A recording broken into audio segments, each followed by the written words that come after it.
Bonjour à tous, nous voici réunis pour cette première vidéo qui parle des techniques de base de colorisation au crayon de couleur et aujourd'hui nous allons parler de l'aplat de couleur.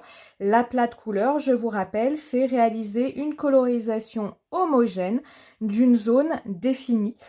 Ici, vous le voyez, de un autre rectangle. Je vous rappelle, ce fichier d'entraînement à la colorisation va avec mon guide Débuter la colorisation au crayon de couleur, mon guide gratuit dans lequel vous pouvez retrouver plein de vidéos et de conseils pour vos colorisations. Allez, nous allons nous lancer. Je zoome pour cet aplat de couleur. Alors au niveau de la réalisation d'un aplat de couleur, la technique va être la même que nous utilisions des crayons de couleur à la cire ou des crayons de couleur à l'huile. Donc ici, j'ai choisi d'utiliser un crayon de couleur polychromos, mais vous pouvez utiliser n'importe quel crayon que vous possédez. Alors, au niveau de cette colorisation, vous allez, comme toujours, tenir votre crayon pas trop près de la mine. Je vous rappelle, quand on tient son crayon trop près de la mine, on prend le risque de trop appuyer avec celui-ci. Quand on le tient trop loin, vous voyez ici, on prend le risque de ne pas être assez précis. Donc, vous allez le tenir à bonne distance qui va vous permettre d'être précis sans appuyer sur votre crayon. Et nous allons commencer à réaliser une première couche très légère de couleur. Donc là, on peut y aller. On a vraiment, vraiment la place ici. Hop, avec ce beau vert bleu turquoise. Donc ici, c'est la couleur vert cobalt de chez Polychromos. Donc on va toujours travailler, je vous rappelle, avec les crayons de couleur en couche sur couche. Donc on va faire cette première couche qui vient un petit peu saturer votre papier. Mais là, on voit encore pas mal le blanc du papier. Donc on va réaliser une seconde couche de couleur. Toujours pareil, en n'appuyant pas sur votre crayon. Le problème, si vous appuyez sur votre crayon, c'est que vous allez marquer votre papier et c'est ce qui donne des traces de crayon lors de vos colorisations.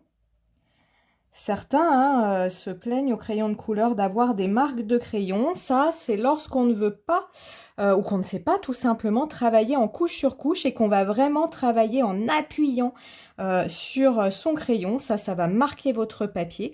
Et puis, comme vous n'allez pas appuyer sur votre crayon de façon homogène, vous allez avoir des zones plus intenses que d'autres et ça va vous donner un aplat de couleur pas du tout homogène. Vous voyez, là on a un petit peu plus saturé notre papier, donc on y va avec une troisième couche.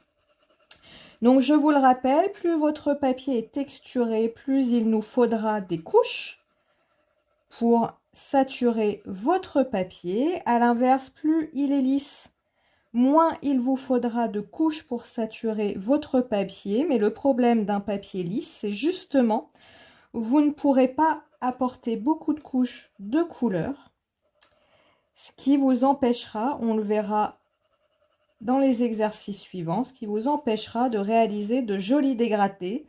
Donc il vous faut trouver un papier lisse, mais pas trop. Ici, je travaille sur le papier aquarelle Florence, le lisse. 200 grammes. Vous voyez, je refais ici une couche de couleur. Je fais autant de couches de couleur qu'il est nécessaire pour saturer mon papier. Alors, vous voyez, je vais à part là dans les coins.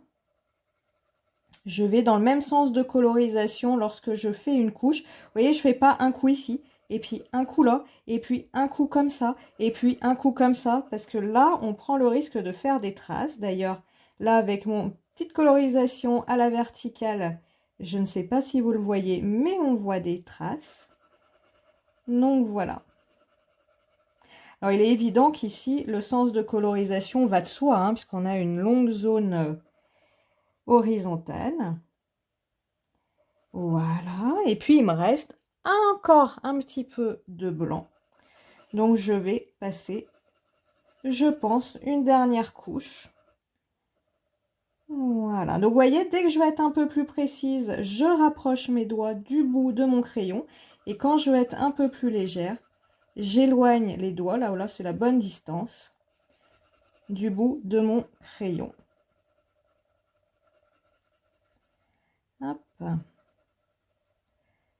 Donc là, vous voyez, je fais des petits ronds aussi parfois pour être plus précise quand j'arrive vers les traits de mon rectangle.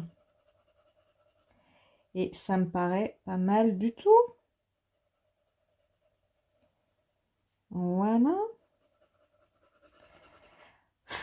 Alors, à cette étape, vous aurez le choix. Soit vous laissez votre colorisation telle qu'elle, moi en général c'est ce que je fais, soit vous voulez encore plus harmoniser votre colorisation et dans ces cas-là, vous pouvez venir passer votre crayon Blender sur votre zone. Mais je vous rappelle, le crayon Blender, vous ne le passez qu'à la fin de votre colorisation parce qu'il va venir mettre une couche de cire sur votre colorisation et après il vous sera très difficile d'y retoucher. Alors certains utilisent de l'essence sans odeur, moi j'ai essayé, je n'apprécie pas du tout. Pourquoi? Parce que déjà je trouve que l'essence sans odeur c'est absolument faux déjà dans le titre. Je trouve que ça a une odeur extrêmement inconfortable et j'en ai testé plusieurs et de bonnes marques. Et puis la seconde chose, donc l'essence sans odeur, elle s'utilise avec un petit coton-tige que vous venez frotter sur votre colorisation. Quand vous regardez après votre coton-tige, le coton-tige c'est imprégné des pigments de votre colorisation, ce qui fait en fait que ça va quelque peu ternir votre colorisation puisque l'essence sans odeur va venir prendre, absorber des pigments de votre colorisation. Donc moi je préfère 1000 fois utiliser un crayon Blender plutôt que d'utiliser de l'essence sans odeur.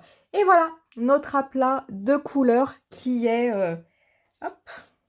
réalisé. Vous voyez, c'est rapide, couche sur couche, autant de couches qu'il est nécessaire pour ne plus voir le blanc du papier à travers notre colorisation. Et puis en dernier lieu, si vous le souhaitez, une petite touche de Blender pour venir homogénéiser tout ça.